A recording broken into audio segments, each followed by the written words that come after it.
जय माता दी। राधे राधे। जय श्री कृष्णा। प्रिय भक्तों, आप सभी भक्तों का आपके अपने YouTube चैनल अंश भक्ति पर हार्दिक स्वागत है। आज 16 मार्च दिन रविवार चैत्र मास कृष्ण पक्ष की द्वितीया तिथि शाम 4:58 तक है। उसके बाद तृतीया तिथि प्रारंभ हो जाएगी। यदि आज आप कोई शुभ कार्य करना चाहते हैं तो राहु काल का समय जरूर नोट कर ले। इस समय कोई भी शुभ कार्य ना करे।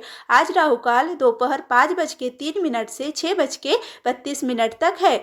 आप सभी की मंगल कामना के साथ चलिए आज के इस वीडियो की शुरुआत करते हैं। बोलिए सूर्य देव महाराज की जय। एक समय की बात है, शाम भगवान श्री कृष्ण और उनकी पत्नी जामवंती का पुत्र था। भगवान श्री कृष्ण का पुत्र शाम अपने पिता श्री कृष्ण की तरह ही बेहद सुंदर और बलवान था। सुंदर और बलवान होने के कारण वह बहुत अभिमानी भी था। एक बार जब ऋषि दुर्वासा लंबे समय तक तप करने के बाद भगवान श्री कृष्ण से मिलने आते हैं तो उस वक्त भगवान श्री कृष्ण के साथ शाम भी मौजूद थे।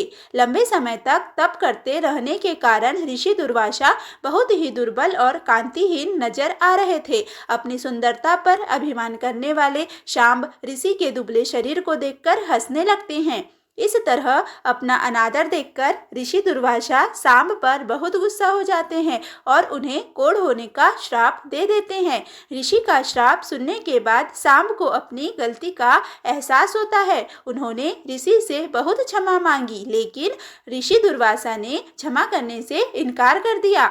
ऋषि के जाने के बाद शाम अपने पिता श्री कृष्ण के पास जाकर श्राप से बचने का उपाय पूछते हैं। तब भगवान श्री कृष्ण उन्हें भगवान सूर्य की पूजा और उपासना करने की सलाह देते हैं और 12 स्थानों पर भगवान सूर्य नारायण का मंदिर बनवाकर उनकी पूजा अर्चना करने को कहते हैं। अपने पिता की बात मानते हुए शाम भगवान सूर्य की पूजा उपासना शुरू करते हैं और भगवान सूर्य को प्रसन्न करने के लिए सूर्य सप्तमी का व्रत भी रखना प्रारंभ करते हैं। शाम द्वारा जिन 12 स्थानों पर भगवान सूर्य नारायण के मंदिर बनाए गए वे इस प्रकार है: ओलार्क उलार दुल्हिन बाजार पटना, कोणार्क उड़ीसा, देवार्क देव औरंगाबाद, पुण्यार्क पंडारक पटना, औगार्क औगरी बिहार, लोलार्क काशी उत्तर प्रदेश, मार्कंडेयार्क कंदाहा सहरसा बिहार, कटलार्क कटारमल उत्तराखंड, बालार्क बड़गांव बिहार,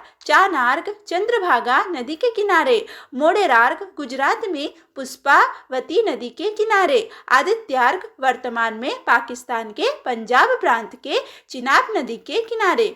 भगवान सूर्य शाम की भक्ति और व्रत से प्रसन्न होकर उन्हें कुष्ठ रोग से मुक्ति का आशीर्वाद दे देते हैं। इस तरह भगवान सूर्य की उपासना कर शाम को अपनी सुंदर काया फिर से मिल जाती है। इस कथा से प्रेरित होकर ही लोग त्वचा रोग से मुक्ति के लिए भगवान सूर्य की उपासना और सूर्य सप्तमी का व्रत करने लगे। सूर्य देव की उपासना के लिए रविवार का व्रत भी किया जाता है, जिससे सूर्य देव अवश्य ही प्रसन्न होते हैं। सूर्य देव की उपासना से यश, सौभाग्य, सुख, समृद्धि, तेज और अच्छी सेहत की प्राप्ति होती है। साथ ही जीवन में सकारात्मकता और सफलता मिलती है। बोलिए सूर्य देव महाराज की जय। प्रिय भक्तों, अब हम आगे के वीडियो में चैत्र मास महात्म्य की कथा का श्रवण करेंगे। या देवी सर्वभूतेषु शक्ति रूपेण संस्थिता नमस्तस्यै नमस्तस्यै नमस्तस्यै नमो नमः। किसी समय राजा विवस्वान का एक पुत्र हुआ जो श्राद्ध देव नाम से प्रसिद्ध हुआ। संतान रहित होने के कारण उन राजा श्राद्ध देव ने वशिष्ठ मुनि की अनुमति से पुत्रेष्टि यज्ञ करवाया। तत्पश्चात मनु श्राद्ध देव की भार्या श्रद्धा ने यज्ञ के होता से प्रार्थना की, हे ब्राह्मण, आप कोई ऐसा उपाय करें जिससे मुझे कन्या की प्राप्ति हो। अतः होता ने मन में कन्या प्राप्ति का संकल्प करते हुए आहुति डाली और उसके विपरीत भाव के फलस्वरूप एक कन्या उत्पन्न हुई जिसका नाम नाम इला रखा गया। इसके बाद पुत्री को देखकर उदास मन वाले राजा श्राद्ध देव ने गुरु वशिष्ठ से कहा, हे प्रभो, पुत्र प्राप्ति के आपने संकल्प के विपरीत यह कन्या कैसे उत्पन्न हो गई? यह सुनकर महर्षि वशिष्ठ ने ध्यान लगाया। इसमें होता का व्यतिक्रम जानकर वे इला को कामना से ईश्वर की शरण में ले गए। पुत्र बनाने की मुनि के तप प्रभाव और भगवान की कृपा से सभी लोगों के देखते देखते इला कन्या से पुरुष में परिवर्तित हो गई। इसके बाद गुरु वशिष्ठ ने पूर्ण रूप से संस्कार करके उसका नाम सुधुम्न रखा। वे मनुपुत्र सुधुम्न सभी नदियों के निधानभूत सागर की भांति सभी विद्याओं के निधान हो गए। कुछ समय बीतने पर सुधुम्न युवा हुए और एक दिन सिंधु देशीय घोड़े पर चढ़कर वे आखेट के लिए वन में चले गए। अपने सहचरों के साथ वे कुमार सुधुम्न एक वन से दूसरे वन में जाते हुए भटकते रहे और फिर संयोग से वे हिमालय की तलहटी के उस वन में पहुंच गए जहां किसी समय देवाधिदेव भगवान शंकर अपनी भार्या अपर्णा के साथ आनंदपूर्ण मुद्रा में रमण कर रहे थे। उसी समय भगवान शंकर के दर्शन की अभिलाषा से मुनिगण वहां आ गए और उन्हें देखकर पार्वती जी लज्जित हो गई। तब शिव एवं पार्वती को रमण करते देखकर उत्तम व्रत धारण करने वाले वे मुनिगण वहां से लौटकर वैकुंठ धाम की ओर चल गए।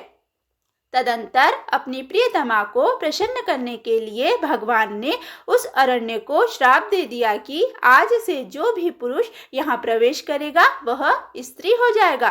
तभी से पुरुषों ने उस वन में जाना त्याग दिया और संयोगवश वहां पहुंचते ही सुधुम्न की एक लावण्यमयी स्त्री के रूप में परिवर्तित हो गए। अपने सभी अनुचरों को पुरुष से स्त्री तथा घोड़ों को घोड़ियों में परिवर्तित हुआ देखकर सुधुम्न आश्चर्यचकित हो गए। अब वह रूपवती तरुणी वन वन में विचरण करने लगी। एक बार वह बुद्ध के आश्रम के समीप पहुंची। स्थूल तथा उन्नत स्तनों वाली, बिंबफल के समान लाल ओठों वाली, कंदमूल फल फूल के समान श्वेत दांतों वाली, सुंदर मुख तथा कमल के समान नयनों वाली उस सर्वांग सुंदरी तरुणी को देखकर कामदेव के बाणों से बिंधे हुए अंगों वाले भगवान बुद्ध उस पर मोहित हो गए।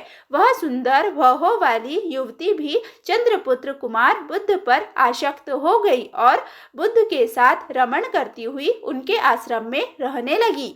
हे महर्षि अगस्त्य, कुछ समय बाद बुद्ध ने उस तरुणी से पुरुरवा नामक पुत्र को उत्पन्न किया। इस प्रकार बुद्ध के आश्रम में रहते हुए कई वर्ष बीत जाने पर किसी समय उसे अपने पूर्व वृत्तांत का स्मरण हो आया और वह दुखित होकर आश्रम से चली गई। इसके बाद गुरु वशिष्ठ के आश्रम में पहुंचकर उन्हें प्रणाम किया और सारा वृत्तांत कहकर पुरुषत्व की कामना करती हुई वह उनके शरणागत हो गई। इसी प्रकार सभी बातों को जानकर वशिष्ठ जी कैलाश पर्वत पर जाकर विधि विधान से भगवान शंकर की पूजा करके परम भक्ति से उनकी स्तुति करने लगे।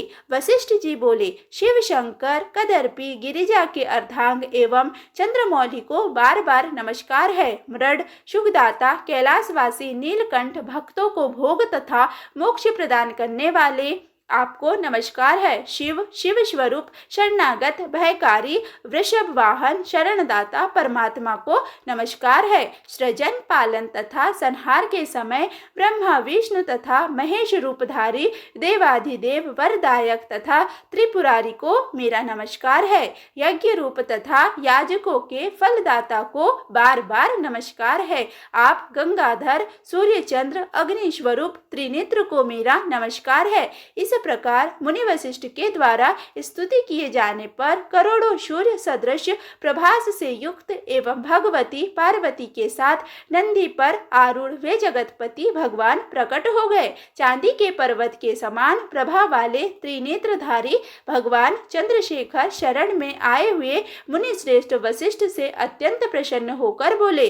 श्री भगवान ने कहा, हे विपर्षे, आपके मन में जो भी इच्छा हो वह वर मांगिए। चाहिए। उनके इस प्रकार कहने पर गुरु वशिष्ठ ने प्रणाम करके इलाकी पुरुषत्व प्राप्ति के लिए उनसे प्रार्थना की। इसके बाद प्रसन्न होकर शंकर जी ने मुनि श्रेष्ठ वशिष्ठ से कहा कि 1 मास तक वह पुरुष रूप में और 1 मास तक नारी रूप में रहेगी। इस प्रकार शिवजी से वर प्राप्त करके महर्षि वशिष्ठ ने वर प्रदान करने के लिए सदा उत्सुक रहने वाली जगदम्बिका पार्वती को प्रणाम किया। करोड़ों चंद्रमा की कला कांति से युक्त तथा सुंदर मुस्कान वाली भगवती की सम्यक पूजा करके सदा के लिए इला की पुरुषत्व प्राप्ति की कामना से वशिष्ठ जी श्रद्धा पूर्वक उनकी स्तुति करने लगे। हे देवी, हे महादेवी, हे भक्तों पर कृपा करने वाली भगवती, आपकी जय हो। हे समस्त देवों की आराध्य स्वरूपा और अनंत गुणों की आगार, आपकी जय हो। हे देवर्षि, हे शरणागत वत्सले, आपको बार बार नमस्कार है। हे दुखारिणी, हे दुष्ट दानवों का नाश करने वाली भगवती, आपकी जय हो। हे भक्ति से प्राप्त होने वाली भगवती, हे महामाये, हे जगदम्बिके, हे भवसागर से पार उतारने के लिए नौका स्वरूप चरण कमल वाली, आपको नमस्कार है। आपके चरण कमलों की सेवा से ही ब्रह्मा, विष्णु तथा महेश आदि देवता विश्व के सृजन, पालन तथा संहार हेतु सामर्थ्य प्राप्त करते हैं। पुरुषार्थ चतुष्ट धर्म, अर्थ, काम तथा मोक्ष प्रदान करने वाली हे देवेश्वरी, आप प्रसन्न हो। हे देवी, आपकी स्तुति करने में भला कौन समर्थ है, अतः मैं आपको केवल प्रणाम कर रहा हूँ। महर्षि वशिष्ठ जी द्वारा इस प्रकार भक्ति भाव से स्तुति किए जाने पर नारायणी जगदम्बा दुर्गा भगवती तत्काल प्रसन्न हो गई। तदंतर भक्तजनों का दुख दूर करने वाली महादेवी ने मुनि वशिष्ठ से कहा, हे मुनि श्रेष्ठ, आप शुदुम्न के घर जाकर भक्ति पूर्वक मेरी पूजा करें। हे द्विज श्रेष्ठ, शुदुम्न को 9 दिनों में मुझे प्रसन्नता प्रदान करने वाले श्रीमद् देवी भागवत पुराण का प्रेम पूर्वक श्रवण कराइए। उसके श्रवण मात्र से उसे सर्वदा के लिए पुरुषत्व की प्राप्ति हो जाएगी। ऐसा कहकर भगवती पार्वती तथा भगवान शंकर अंतर्ध्यान हो गए। इसके पश्चात वशिष्ठ जी उस दिशा को नमस्कार कर अपने आश्रम को लौट आए और शुदुम्न को बुलाकर उन्होंने देवी की आराधना करने के लिए उन्हें आदेश दिया।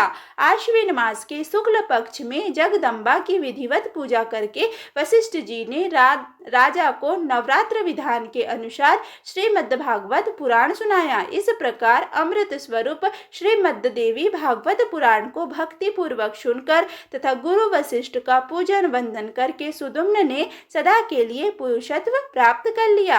महर्षि वशिष्ठ ने शुदुम्न का राज्य अभिषेक किया और वे प्रजाओं को प्रसन्न रखते हुए धर्म पूर्वक भूमंडल पर शासन करने लगे। शुदुम्न ने अत्यंत श्रेष्ठ दक्षिणा वाले भांति भांति के यज्ञ किए और अंत में अपने पुत्रों को राज्य का शासन सौंपकर वे देवी लोक को प्राप्त हुए। इस प्रकार यदि कोई मनुष्य सद्भक्ति के साथ इसे पढ़ता अथवा सुनता है तो वह देवी की कृपा से इस लोक में संपूर्ण कामनाओं की प्राप्ति करके अंत में देवी के परम सत्य रूप सालोक्य को प्राप्त कर लेता है। बोलिए जगदम्बिका देवी की जय। प्रिय भक्तों, अब हम आगे के वीडियो में श्री दुर्गा कवच के हिंदी अर्थ का श्रवण करेंगे। ओम चंडिकाए नमः। महर्षि मार्कंडेय जी बोले, हे पितामह, संसार में जो गुप्त हो और जो मनुष्यों की सब प्रकार से रक्षा करता हो और जो आपने किसी को आज तक बताया न हो वह वचन, वह कवच मुझे बताइए। श्री ब्रह्मा जी कहने लगे, अत्यंत गुप्त व सब प्राणियों की भलाई करने वाला कवच मुझसे सुनो। प्रथम शैलपुत्री, दूसरी ब्रह्मचारिणी, तीसरी चंद्रघंटा, चौथी कुष्मांडा, पांचवी स्कंद माता, छठी कात्यायनी, सातवीं कालरात्रि, आठवीं महागौरी और नवीं सिद्धिदात्री। यह देवी की 9 मूर्तियां है। यह 9 दुर्गा कहलाती है। आग में जलता हुआ, रण में शत्रु से घिरा हुआ, विषम संकट में फंसा हुआ मनुष्य यदि दुर्गा के नाम का स्मरण करे तो उसको कभी भी हानि नहीं होती, रण में उसके लिए कुछ भी आपत्ति नहीं होती और न उसे किसी प्रकार का दुख या डर ही होता है। हे देवी, जिसने श्रद्धा पूर्वक तुम्हारा स्मरण किया है उसकी वृद्धि होती है और जो तुम्हारा चिंतन करते हैं उनकी तुम निसंदेह रक्षा करने वाली हो। चामुंडा प्रेत पर, वाराही भैंसे पर, रौद्री हाथी पर, वैष्णवी गरुड़ पर अपना आसन जमाती है। माहेश्वरी बैल पर, कौमारी मोर पर और हाथ में कमल लिए हुए विष्णु प्रिया लक्ष्मी जी कमल के आसन पर विराजमान है। बैल पर बैठी हुई ईश्वरी देवी ने श्वेत रूप धारण कर रखा है और सब प्रकार के आभूषणों से विभूषित ब्राह्मी देवी हंस पर बैठती है और इस प्रकार यह सब देवियां सब प्रकार के योगों से युक्त और अनेक प्रकार के रत्न धारण किए हुए हैं। भक्तों की रक्षा के लिए संपूर्ण देवियां रथ में बैठी तथा क्रोध में भरी हुई दिखाई देती है तथा चक्र, गदा, शक्ति, हल और मूसल, खेटक और तोमर, परशु तथा पास, भाला और त्रिशूल एवं उत्तम सारंग आदि शास्त्रों को दैत्यों के नाश के लिए और भक्तों की रक्षा के लिए और देवताओं के कल्याण के लिए धारण किए हैं। हे महारौद्रे, अत्यंत घोर पराक्रम, महान बल और महान उत्साह वाली देवी, तुमको मैं नमस्कार करता हूँ। हे देवी, तुम्हारा दर्शन दुर्लभ है और आप शत्रुओं के भय को बढ़ाने वाली है। हे जगदम्बिके, मेरी रक्षा करो। पूर्व दिशा में ऐन्द्री इंद्र शक्ति मेरी रक्षा करे। अग्निकोण में अग्नि शक्ति, दक्षिण दिशा में वाराही देवी तथा नैऋत्य कोण में खड़गधारिणी देवी मेरी रक्षा करे। पश्चिम दिशा में वारुणी, वायु कोण में मृगवाहिनी, उत्तर दिशा में कौमारी और ईशान कोण में शूल धारिणी देवी मेरी रक्षा करे।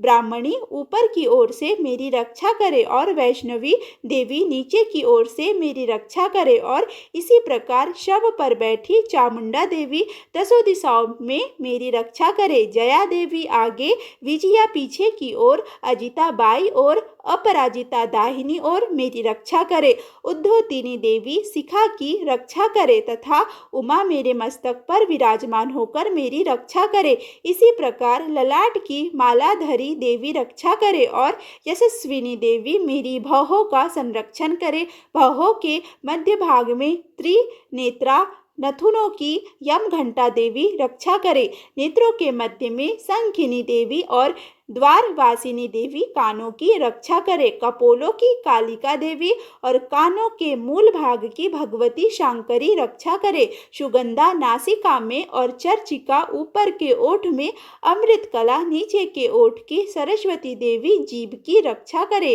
कौमारी देवी दांतों की और चंडिका कंठ प्रदेश की रक्षा करे। चित्रघंटा गले की घंटी की और महामाया तालू की रक्षा करे। कामाक्षी देवी ढोड़ी की और सर्वमंगला देवी वाणी की रक्षा करे। भद्रकाली गर्दन की और धनुर्धरी पीठ के मेरुदंड की रक्षा करे।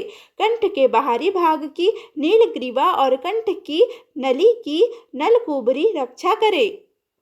दोनों कंधों की खड़गिनी और वज्रधारिणी मेरी दोनों बाहों की रक्षा करे।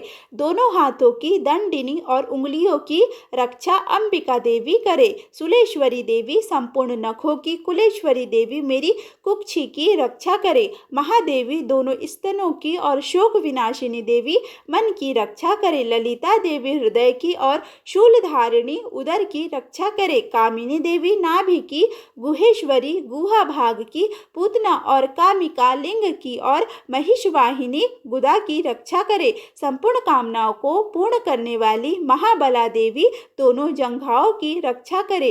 विंध्यवासिनी दोनों घुटनों की और तेजसी देवी दोनों पावों के पृष्ठभाग की, श्रीधरी पावों की उंगलियों की और तलवासिनी तलवों की, दष्टांत कराली देवी नखों की, ऊर्ध्वकेशिनी केशों की, बागेश्वरी वाणी की रक्षा करे। रोमावलियों के छिद्रों की, कौबेरी और त्वचा की बागेश्वरी देवी रक्षा करे। पार्वती देवी रक्त, मज्जा, वसा, मांस, हड्डी की रक्षा करे। आंतों की कालरात्रि देवी, पित्त की मुकुटेश्वरी देवी, पद्मावती कमलकोश की चूड़ामणि कफ की रक्षा करे। ज्वाला देवी नसों के जल की रक्षा करे। अमेधा देवी शरीर के सब जोड़ों की रक्षा करे। ब्रह्माणी देवी मेरे वीर्य की, छत्रेश्वरी देवी छाया की तथा धर्मधारिणी देवी मेरे अहंकार, मन और बुद्धि की रक्षा करे। प्राण, अपान, व्यान, उदान और समान की वज्रहस्ता देवी रक्षा करे। कल्याण शोभना मेरे प्राण की रक्षा करे। रस, रूप, गंध, शब्द और स्पर्श इन विषयों का अनुभव करते समय योगिनी देवी मेरी रक्षा करे। और सत्व गुण, रजोगुण और तमोगुण की रक्षा नारायणी देवी करे। आयु की रक्षा वाराही देवी करे। वैष्णवी धर्म की तथा चक्रिणी देवी मेरे यश, कीर्ति, लक्ष्मी, धन, विद्या की रक्षा करे। इंद्राणी मेरे शरीर की रक्षा करे। और हे चंडिके, आप मेरे पशुओं की रक्षा करे।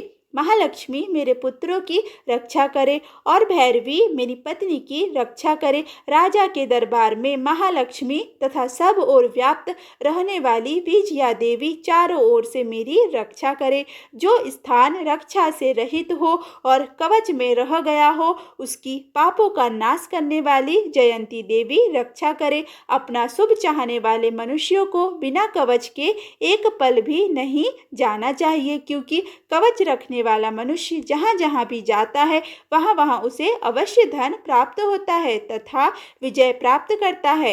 वह जिस अभिष्ट वस्तु की इच्छा करता है वह उसको इस कवच के प्रभाव से अवश्य मिलती है और वह इसी संसार में महाऐश्वर्य को प्राप्त होता है। कवचधारी मनुष्य निर्भय होता है और वह तीनों लोकों में माननीय होता है। देवी का यह कवच देवताओं के लिए भी दुर्लभ है। जो प्रतिदिन नियम पूर्वक तीनों संध्याओं के समय श्रद्धा के साथ इसका पाठ करता है उसे देव शक्ति प्राप्त होती है। वह तीनों लोकों को जीत सकता है तथा अकाल मृत्यु से रहित होकर 100 वर्षों तक जीवित रहता है। उसकी लूता, चर्म रोग, विस्फोटक आदि समस्त व्याधियां समूल नष्ट हो जाती है और स्थावर, जंगम तथा कृत्रिम विष दूर होकर उनका कोई असर नहीं होता तथा समस्त अभिचारक प्रयोग और इस तरह के जितने यंत्र, मंत्र इत्यादि होते हैं इस कवच के हृदय में धारण करने पर नष्ट हो जाते हैं। इसके अतिरिक्त पृथ्वी पर विचरण वाले भूचर, नभचर, जलचर प्राणी, उपदेश मात्र से सिद्ध होने वाले निम्न कोटि के देवता, अपने जन्म से साध प्रकट होने वाले देवता, कुल देवता, माला आदि, डाकिनी, शाकिनी, अंतरिक्ष में विचरण करने वाली अत्यंत बलवती भयानक डाकिनियां, ग्रह, भूत, पिशाच, यक्ष, गंधर्व, राक्षस, ब्रह्म राक्षस, बेताल, कुष्मांड और भैरव आदि अनिष्टकारक देवता भी उस मनुष्य को जिसने की अपने हृदय में यह कवच धारण किया हुआ है देखते ही भाग जाते हैं। इस कवच के धारण करने से मन और तेज बढ़ता है। जो मनुष्य इस कवच का पाठ करके उसके पश्चात सप्तशती चंडी का पाठ करता है उसका यश जगत में विख्यात होता है और जब तक वन, पर्वत और कान नादि इस भूमंडल पर है तब तक यहाँ पुत्र पौत्र आदि संतान परंपरा बनी रहती है। फिर देहांत होने पर ऐसा मनुष्य परम पद को प्राप्त होता है जो देवताओं के लिए भी दुर्लभ है और अंत में सुंदर रूप को धारण करके भगवान शंकर के साथ आनंद करता हुआ परम मोक्ष को प्राप्त होता है।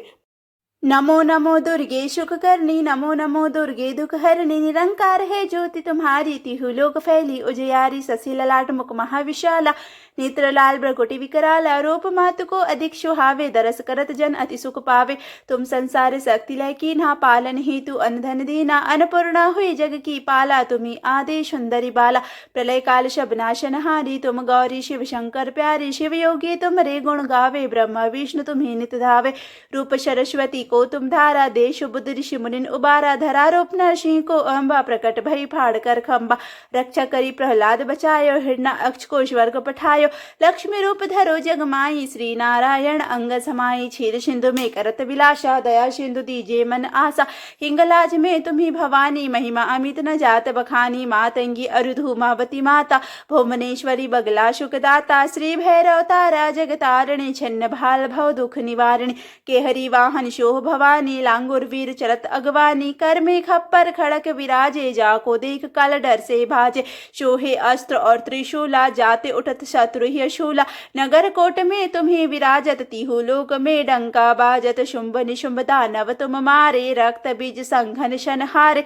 महिषासुर नृप अति अभिमानी, जेहि अधभार मही अकुलानी, रूप कराल काली को धारा, सेन सहित तुम तिहि सहारा, पड़ी घर्षण तन पर जब जब भई साय मातो, तुम तब तब अमरपुरी अवरो सब लोका, तब महिमा सब रहे अशोक, ज्वाला में है ज्योति तुम्हारी, तुम्हें सदा पूजे नर नारी, तुम्हें सदा पूजे नर नारी, प्रेम भक्ति से जो यश गावे, दुख दरिद्र निकट नहीं आवे, ध्यावे जुमे जो नर मन लाई, जन्म मरणता को छुट जाई, जोगीश्वर मुनि कहत पुकारी, योग न हो बिन शक्ति तुम्हारी, शंकर अचारज तब हो कीन्हो, काम क्रोध जीती सब लीन्हो, निश दिन ध्यान धरो शंकर को, काहू काल नहीं सुमिरो तुमको, शक्ति रूप को मरम न पायो, शक्ति गई तब मन पछतायो, शरणागत हुई कीर्ति बखानी, जय जय जय जगदम्ब भवानी, भई प्रसन्न आदि जगदम्बा, दई शक्ति नहीं कीन विलंबा, मोको मातु कष्ट अति घेरो, तुम बिन कौन हरे दुख मेरो, आशा तृष्णा निपट सतावे,